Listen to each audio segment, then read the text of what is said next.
Grace Sullivan woke up to the sound of wind hitting the metal walls of her home. She opened her eyes and looked at the small window near her bed. The glass was covered with ice on the outside. She could see nothing but white. She sat up slowly and put her feet on the cold floor. The heating system was working, but the cold still found its way inside through small cracks in the walls. She had lived in this old research station for 5 years now. It was not a nice place, but it was her place. No one else wanted it. No one else wanted her. Grace was an Omega. In the world of Lycans, that meant she was at the bottom. Alphas were the leaders. Betas were the fighters and workers. Omegas were supposed to serve and stay quiet. But Grace had never been good at staying quiet. She asked too many questions. She did not like to follow orders that made no sense. The pack had called her difficult. They had called her strange. And then, 5 years ago, they had told her to leave. She remembered that day clearly. The pack alpha had looked at her with cold eyes and said she was too weak to be useful, too human in her thinking. She did not belong with real Lycans. So she had walked away into the frozen north, expecting to die. But she did not die. She found this station instead. The research station had been built by humans many years ago. They had used it to study the ice and the weather. Then they had left, taking most of their things but leaving behind the building and some equipment. Grace had made it her home. She had learned to use the heating system. She had learned to find food in the frozen land. She had learned to survive. Grace stood up and walked to the main room of the station. It was a large space with old computers on one side and a kitchen area on the other. She had added a bed, some chairs, and a table over the years. Shelves lined the walls, filled with canned food, dried meat, and bottles of water. She had enough supplies to last for months. She looked at the temperature reading on the wall. It showed -40 degrees outside. The wind speed was 80 miles per hour. This was a bad storm, worse than any she had seen before. Grace made herself some hot tea and sat down by the window. The wind screamed outside like a wild animal. She could feel the building shake with each strong gust. But she was not afraid. She had seen many storms. She knew how to wait them out. The hours passed slowly. Grace read one of the old books she had found in the station.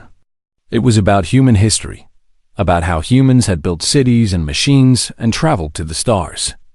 She liked reading about humans. They were not as strong as Lycans, but they were clever. They found ways to survive when they should have died. Grace felt a connection to them. By evening, the storm had grown even stronger. The temperature had dropped to -60 degrees. Grace added more power to the heating system and checked her food supplies again. She was ready for a long wait. Then she heard something that made her stop moving. A paw, scratching sound at the door. Grace stood very still and listened. The sound came again. It was not the wind. It was not ice hitting the metal. It was something alive, something trying to get inside. She walked slowly to the door. Her heart was beating fast, but she kept her breathing calm. In this frozen land, many things could be outside her door. A wild animal looking for shelter, a lost traveler, or something dangerous. She looked through the small window in the door. At first, she saw only white. Then she saw a shape in the snow. It was a Lycan in wolf form, lying on the ground near her door. Its fur was covered with ice. It was not moving much. Grace did not think. She just acted. She opened the door, and the cold hit her like a wall. The wind tried to push her back inside, but she held on to the door frame and reached out. She grabbed the wolf by its front leg and pulled with all her strength. The wolf was heavy, much heavier than her. But Grace did not give up.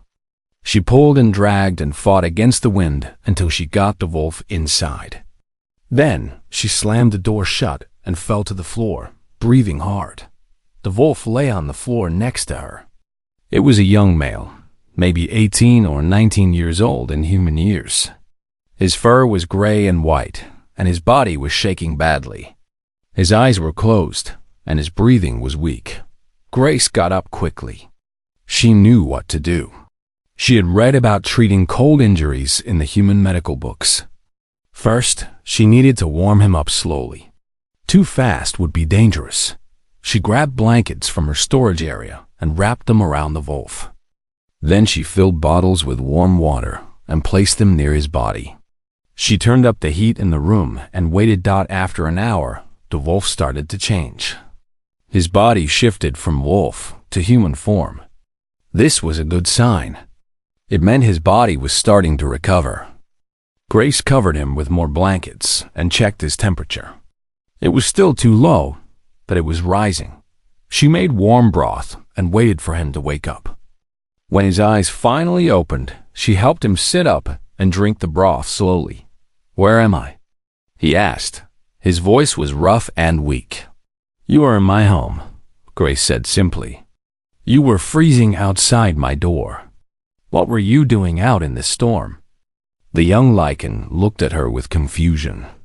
"We were on patrol. The storm came too fast. We got separated." He suddenly looked around with fear in his eyes. "The others. My friends. They were with me." Grace felt her stomach drop. "How many?" "4 others. We tried to stay together, but the wind." He stopped and closed his eyes. Grace looked at the door. The storm was still raging outside. 4 more Lycans were out there somewhere, freezing to death. She stood up and grabbed her warmest coat. She wrapped a scarf around her face and pulled on heavy gloves. "What are you doing?" the young Lycan asked. "I am going to find your friends," Grace said. "You cannot go out there. You will die." Grace looked at him calmly. "Maybe, but I cannot sit here and let them die either." She opened the door and stepped out into the storm. The cold was like nothing she had ever felt before. It cut through her clothes and bit into her skin. The wind pushed her sideways, trying to knock her down, but Grace was stubborn. She had survived 5 years alone in this frozen land. She was not going to let a storm beat her now. She walked in a wide circle around her station, looking for any sign of the lost Lycans. The snow was so thick she could barely see her own hands. But she kept moving, kept searching. She found the first one 50 feet from her door. He was in human form, curled up in the snow, barely alive. She dragged him back to the station and went out again. The second and third she found together, huddled behind a rock. The fourth was the hardest to find. He had wandered far from the others, and Grace almost missed him in the white dot by the time she got all 4 inside. She was shaking so badly she could not feel her fingers. But she did not stop to rest. She treated each Lycan the same way she had treated the first, with blankets and warm water and broth. 5 young Lycans now lay in her station, slowly warming up, slowly coming back to life. 5 lives she had saved. Grace finally sat down and let herself rest. Her body was exhausted, but she felt something she had not felt in a long time. She felt useful. She felt like she mattered. Outside, the storm continued to rage. And somewhere in the darkness, more scratching sounds were starting at her door. Grace opened her eyes when she heard the new sounds at her door. She had fallen asleep in her chair after saving the 5 young Lycans. Her body was tired, but her mind was alert. Someone else was out there. She stood up and walked to the door. Through the small window, she could see shapes moving in the snow. Not 1 or 2, but many. A whole group of Lycans was standing outside her door, huddled together against the storm. Grace opened the door, and the cold rushed in again. A large male Lycan in human form stood at the front of the group. His face was red from the cold, and ice hung from his beard. "Please," he said. His voice was desperate. "We need shelter. We have been walking for hours." Grace did not hesitate. She stepped aside and waved them in. "Come inside, quickly." 8 Lycans entered her station. They were a hunting party, Grace learned later. They had been tracking deer in the mountains when the storm hit. They had tried to find shelter in a cave, but the cave had collapsed. They had been wandering in the storm ever since, looking for any place to escape the cold. Grace gave them blankets and set more water to boil.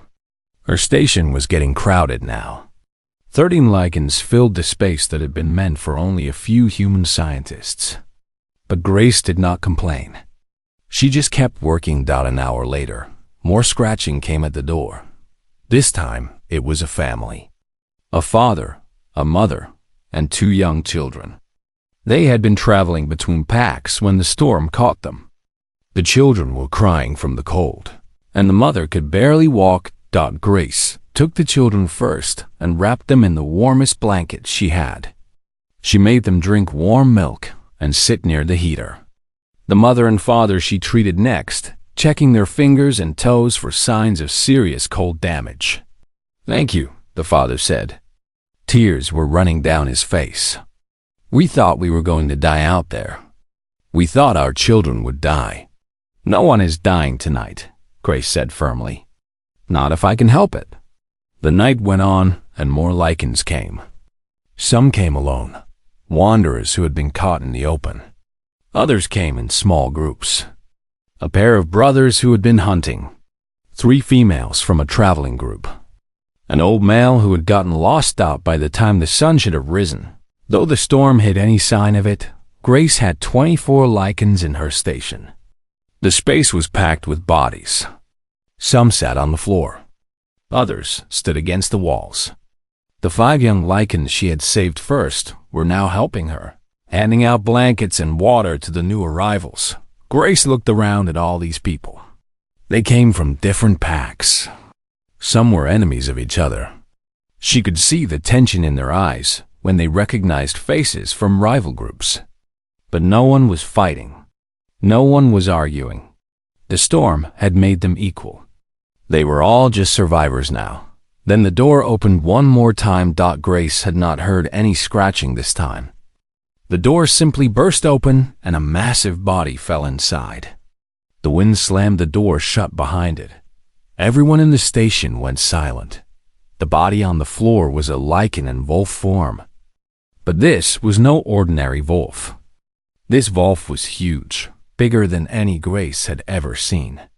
Its fur was silver, shining even under the ice that covered it. And its presence filled the room with a power that made everyone freeze. One of the hunters from the early group gasped. "That is Nathan Blackwood," he whispered. "The brother of the Lycan King." Grace looked down at the massive silver wolf. She knew the name Blackwood. Everyone knew that name. Victor Blackwood was the Lycan King, the most powerful alpha in all the northern territories. And this was his brother. The other Lycans stepped back from the fallen wolf. They were afraid. An alpha of such high rank was dangerous even when weak. Some of them looked like they wanted to run, to get as far from this royal as they could. But Grace walked forward. She knelt beside the silver wolf and put her hand on his side. His body was cold, far too cold. His breathing was shallow and slow. He was dying. "Help me move him," Grace said to the room. No one moved. Grace looked up at them with hard eyes. "I said help me move him. Now." 2 of the young Lycans she had saved first came forward. They helped her drag the massive wolf closer to the heater. Grace wrapped blankets around him and placed warm water bottles against his body. She worked quickly and carefully, just as she had done with all the others. "You should not touch him," one of the hunters said. His voice was shaking. "If he dies, the Lycan King will blame you. He will destroy you." Grace did not look up from her work. "If I do not touch him, he will definitely die. Then what will the king do? At least this way he has a chance." The hours passed slowly. Grace watched over the silver wolf, checking his temperature, adjusting the blankets. giving him small amounts of warm broth when he was able to swallow. The other Lycans watched her with a mix of fear and wonder. No Omega should be this calm. No Omega should have this much courage. 3 hours after he had fallen through her door, Nathan Blackwood opened his eyes. They were golden, like his brothers were said to be. They looked around the room with confusion, then settled on Grace. "Where am I?" His voice was deep and rough. "You are in my home," Grace said. She held out a cup of hot broth. "Drink this slowly." Nathan sat up with difficulty. He took the cup and drank. Then he looked around at all the Lycans filling the small station. Who are all these people? "Survivors," Grace said. "The storm brought them here." Nathan looked at her more closely. He studied her face, her simple clothes, her calm expression. "You are an Omega," he said. It was not a question. "Yes." "And you are taking care of all these people? By yourself?" "I am doing what needs to be done." Nathan was quiet for a long moment. Then he asked, "What is your name?" "Grace Sullivan." "Grace Sullivan," Nathan repeated. He said her name like he was trying to remember it, like it was important. "Thank you, Grace Sullivan. You saved my life." Grace shook her head.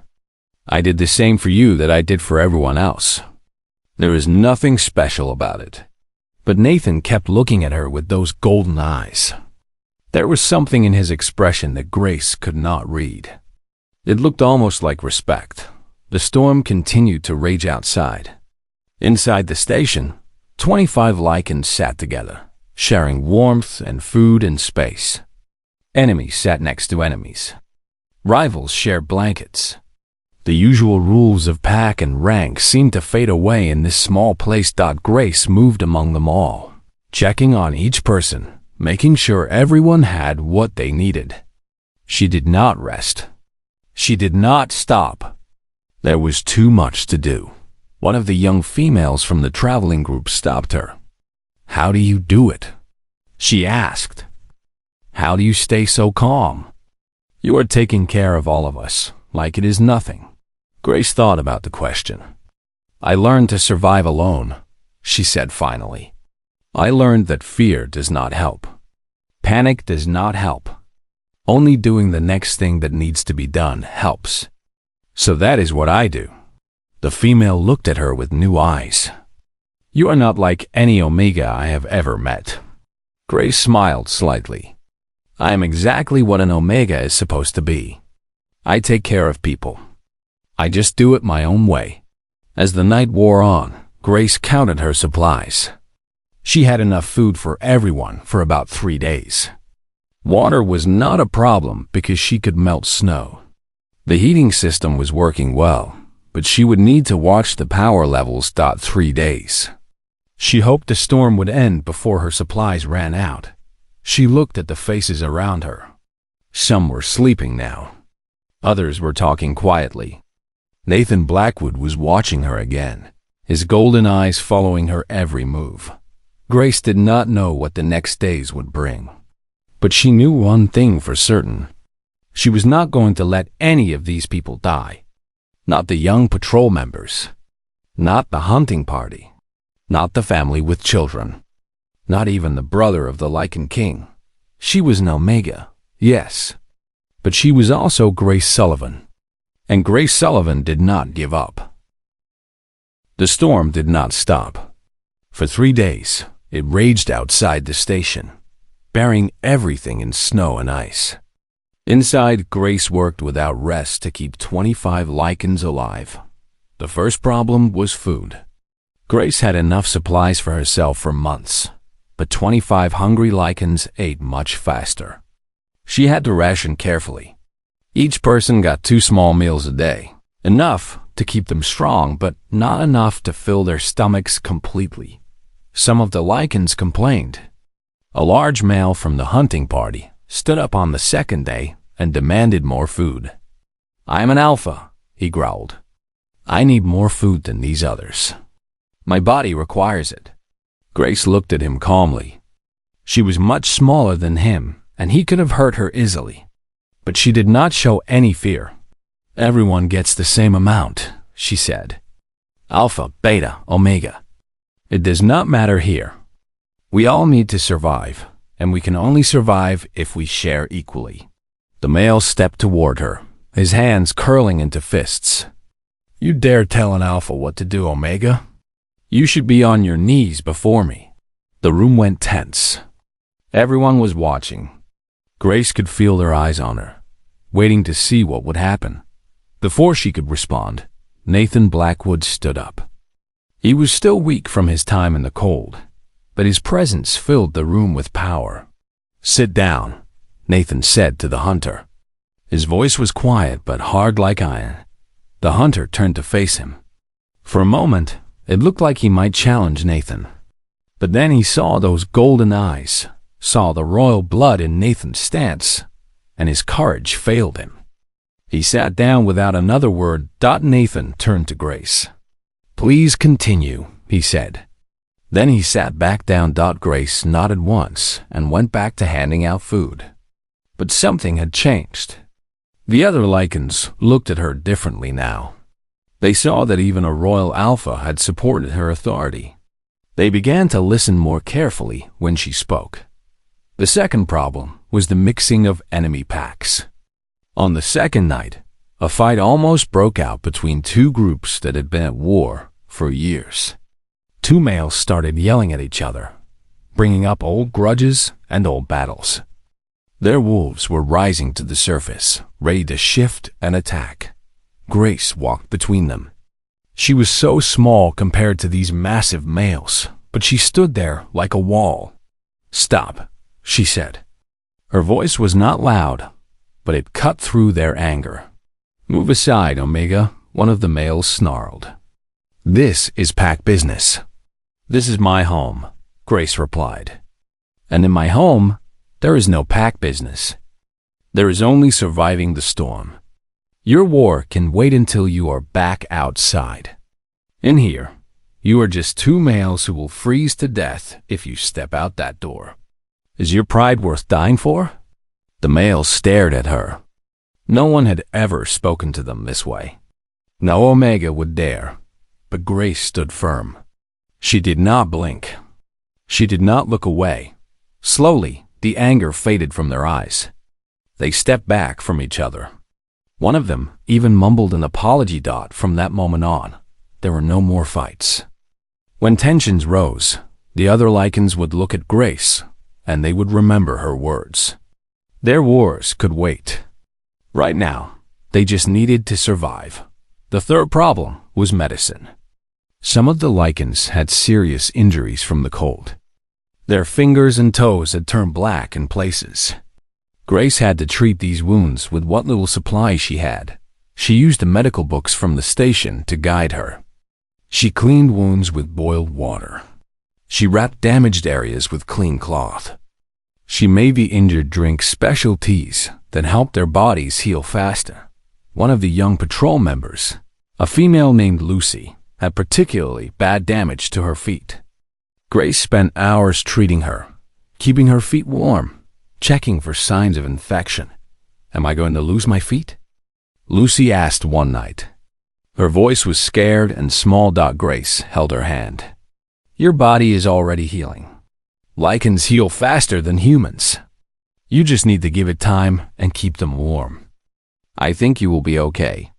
Lucy looked at her with tears in her eyes. Why are you doing all this? We are not your pack. Some of these people are from groups that would never help an Omega. Why do you care? Grace thought about the question for a long time. When I was cast out, she said finally, I expected to die.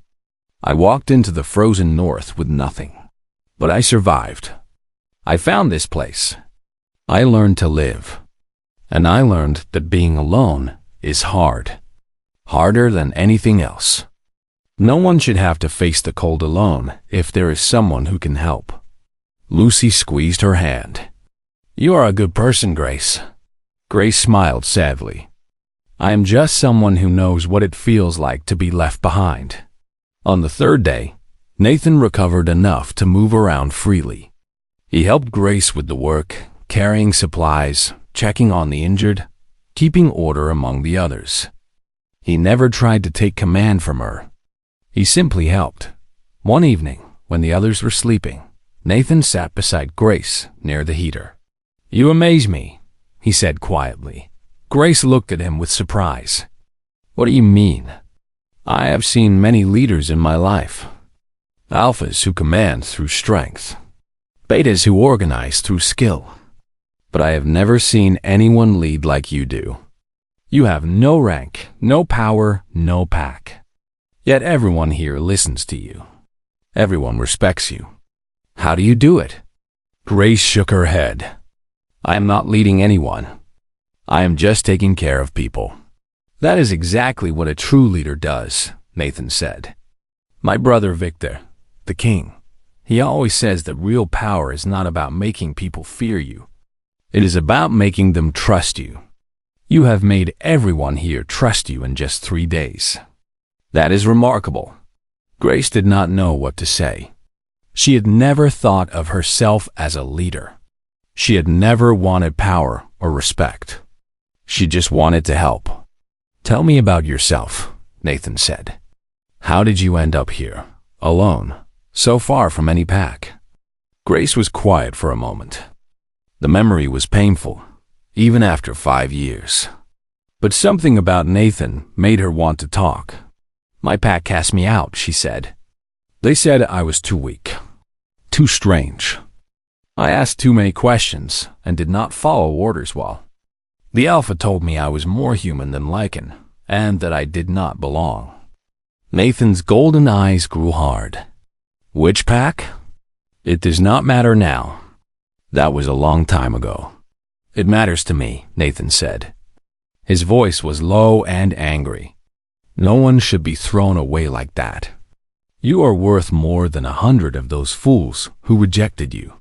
Grace felt warmth spread through her chest at his words. No one had ever defended her like this. No one had ever said she had worth. "Thank you," she whispered. Nathan reached out and touched her hand gently. "When this storm ends, I am going to tell my brother about you, about what you have done here. He will want to meet you." "I do not need anything from the king," Grace said quickly. "I just want to be left in peace." Nathan smiled slightly. "That is what makes you special, Grace Sullivan. You save lives and ask for nothing in return. But the Blackwood family does not forget its debts. You saved my life. The king will hear about this." Grace did not argue anymore. She was too tired, and the storm was still raging. She would deal with whatever came next when it came. For now, she had 25 people depending on her. She had wounds to treat and food to ration and disputes to settle. She had a job to do. And Grace Sullivan always finished what she started. On the morning of the 4th day, Grace woke to something strange. The wind was quieter. The walls were not shaking as much. She walked to the window and looked outside. The storm was ending. The snow was still falling, but gently now. The wind had dropped from a roar to a whisper. She could see the pale light of the sun trying to break through the clouds around her. The other Lycans were waking up. They could feel the change too. Hope appeared on their faces for the first time in days. The storm was over. They had survived, but Grace knew that this was not the end. It was just the beginning of something new, something she could not predict. She looked at Nathan Blackwood, who was watching her with those golden eyes. He nodded at her, a silent promise. Grace nodded back. Whatever happened next, she would face it the same way she had faced everything else. With calm, with courage, and with care. That was who she was. That was what she did. The morning after the storm ended was bright and cold. The sun shone on the snow, making everything sparkle like diamonds.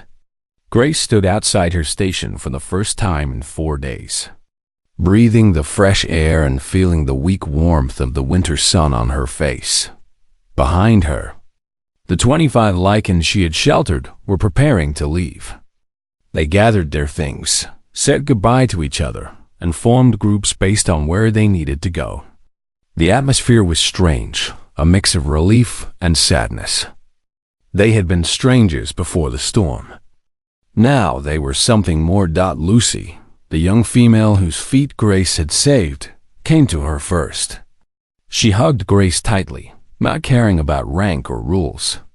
"I will never forget what you did for me," Lucy said. "Never. If you ever need anything at all, find the Silver Creek Pack. Ask for Lucy Morris. I will be there." Grace hugged her back. "Take care of those feet. Keep them warm for the next few weeks." "I will. I promise." One by one, the other Lycans came to say goodbye. The hunting party leader, the same alpha who had demanded more food on the second day, stood before her with shame on his face. "I was wrong to challenge you," he said. "You showed more strength in these 4 days than I have shown in my whole life. I am sorry." Grace nodded. "There is nothing to forgive. We were all under stress. What matters is that we made it through." The father of the young family came next, holding his 2 children by the hands. His wife stood beside him, still weak but alive. "You saved my family," he said. His voice broke with emotion. "My children would be dead without you. How can I ever repay you?" "Just take care of them," Grace said. She knelt down to look at the children. "And you two, be good for your parents. Stay warm." The children nodded seriously. The little girl reached out and touched Grace's face with her small hand. "You are nice," she said simply. "I like you." Grace smiled, and for a moment, she felt tears sting her eyes. "I like you too." The group started leaving, walking out into the white world. They moved slowly because of the deep snow, but they moved with purpose. They had homes to return to, packs waiting for them. Soon. Only Nathan Blackwood and the 5 young patrol members remained. Nathan stood apart from the others, watching Grace with those golden eyes that seemed to see everything. The patrol members gathered near him, waiting for his orders. "We should go," one of them said. "The pack will be worried. They will send search parties if we do not return soon." Nathan nodded slowly, but he did not move. Instead, he walked toward Grace. "Walk with me," he said. It was not a command. It was a request. Grace looked at the young patrol members. "Wait here," she told them. "We will not be long." She walked with Nathan away from the station, across the fresh snow. Their feet made soft sounds in the quiet morning. When they were out of hearing range of the others, Nathan stopped. "I have been thinking," he said, "about what to tell my brother." Grace folded her arms against the cold. "I told you, I do not need anything from the king." "I know, but you deserve to have your story told correctly. So I want to ask you, what message should I carry to Victor?" Grace thought about the question carefully. She looked out at the frozen landscape, at the white mountains in the distance, at the pale blue sky. "Tell him that this station is neutral ground," she said finally. "Tell him that any Lycan who needs shelter here will find it, regardless of pack or rank. I will not turn anyone away."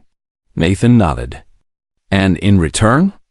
"I ask nothing in return except to be left in peace. I do not want to join a pack. I do not want power or money or gifts. I just want to live my life here, the way I have been living it. That is a small request for such a great deed." Grace shrugged. "I did not do this for rewards. I did it because it was right." Nathan was quiet for a long moment. Then he reached into his pocket and pulled out a small metal token.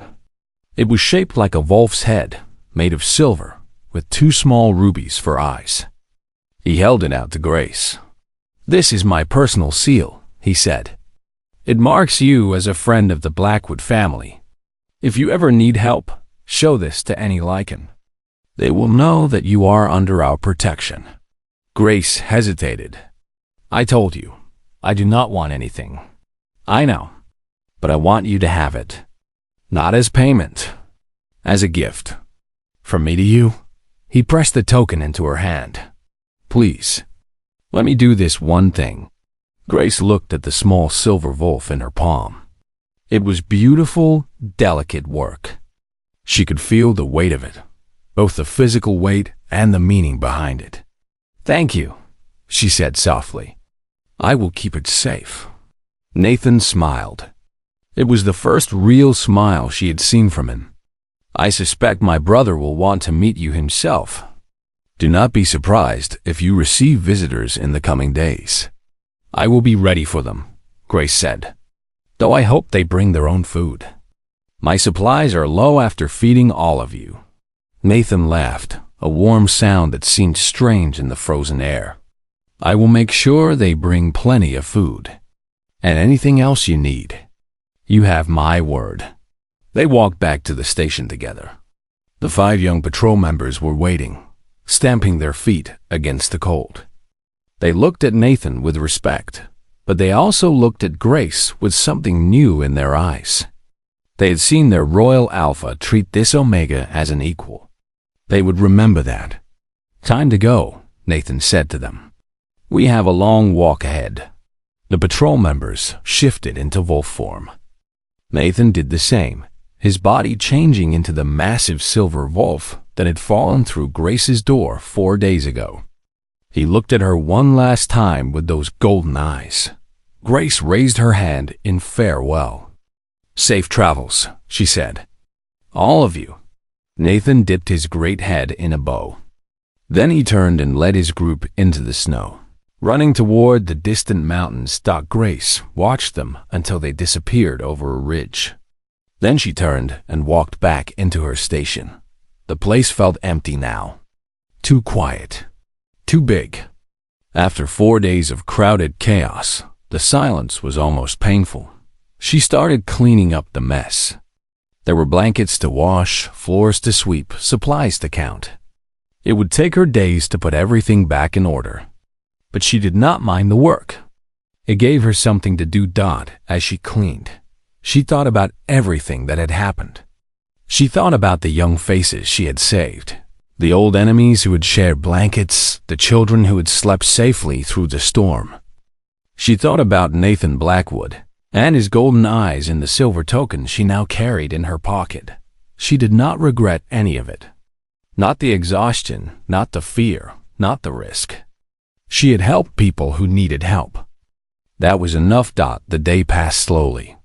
Grace ate a small meal of dried meat and canned vegetables, the last of her fresh supplies.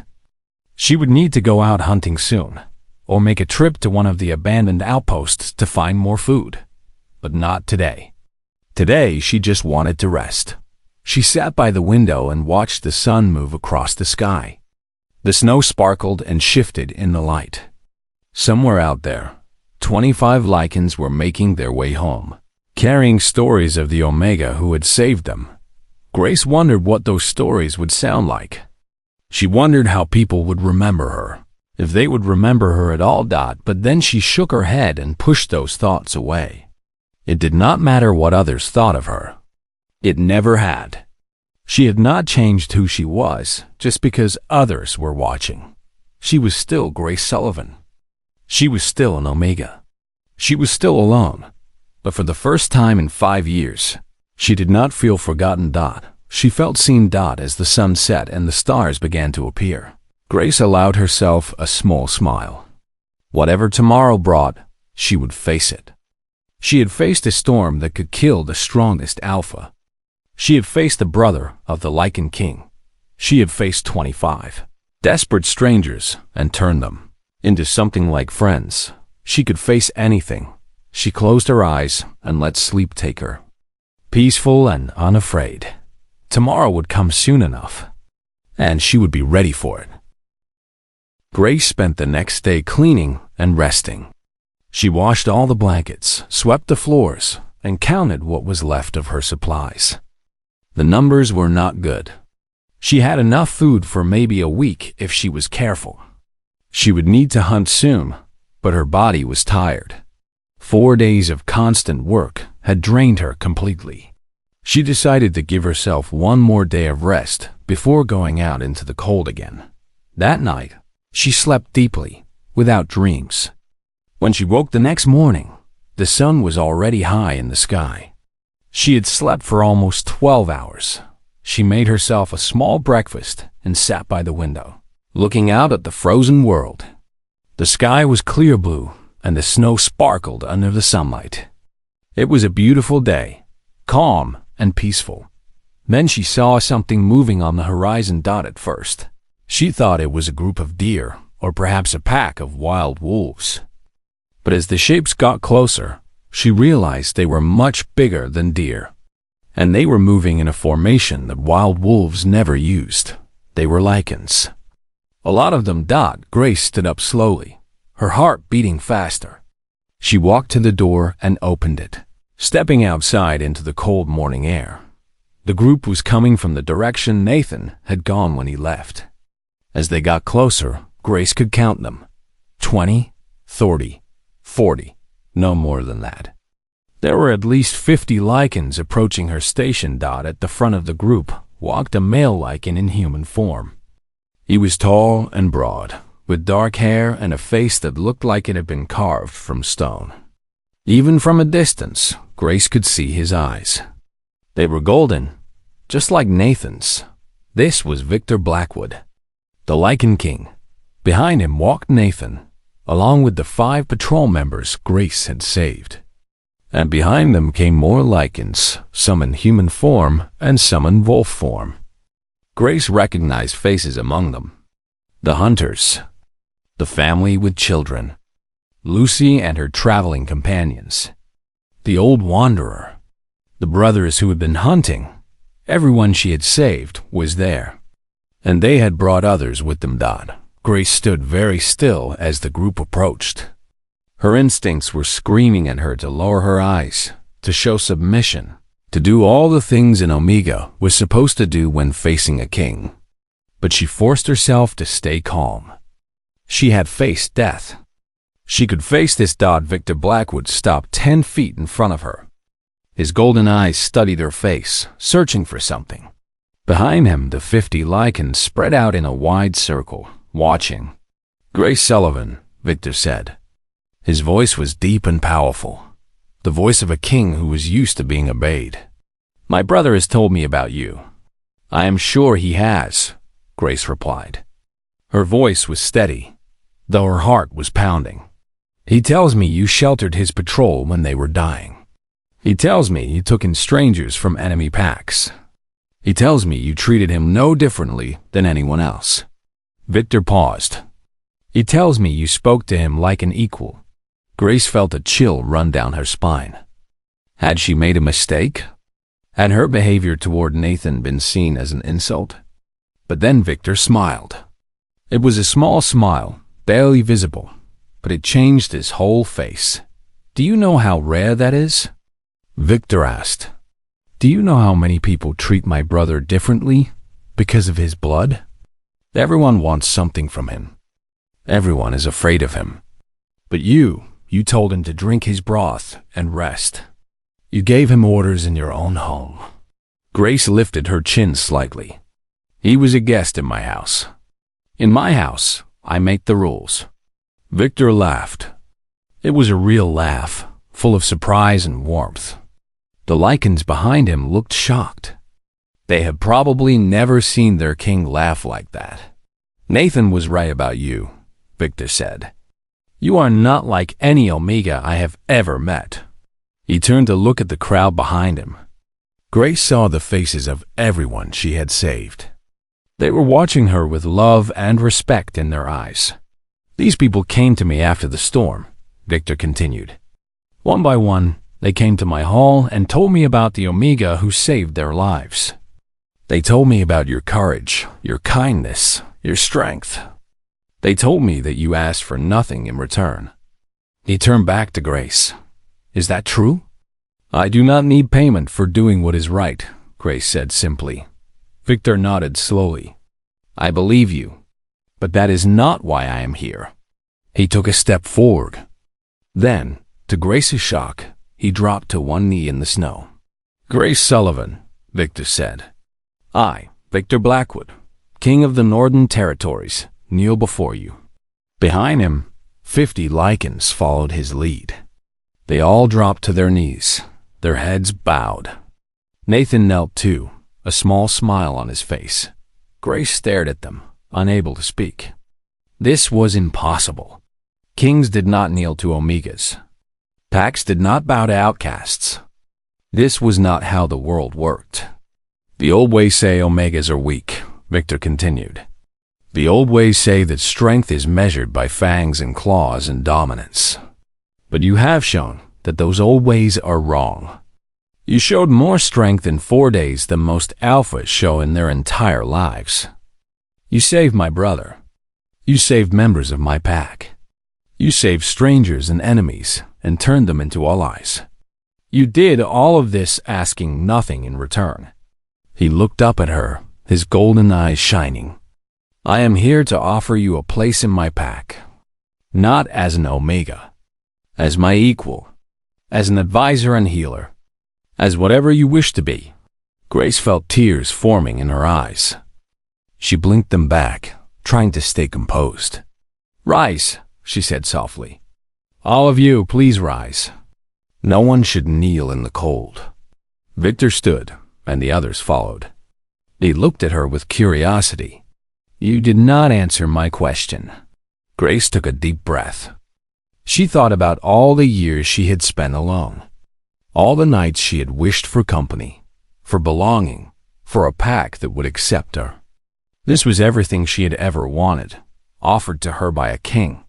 But she also thought about the station behind her, about the work she had built here, about the promise she had made to be a safe place for anyone who needed shelter. I am grateful for your offer, she said carefully. Truly I am. But I cannot leave this place.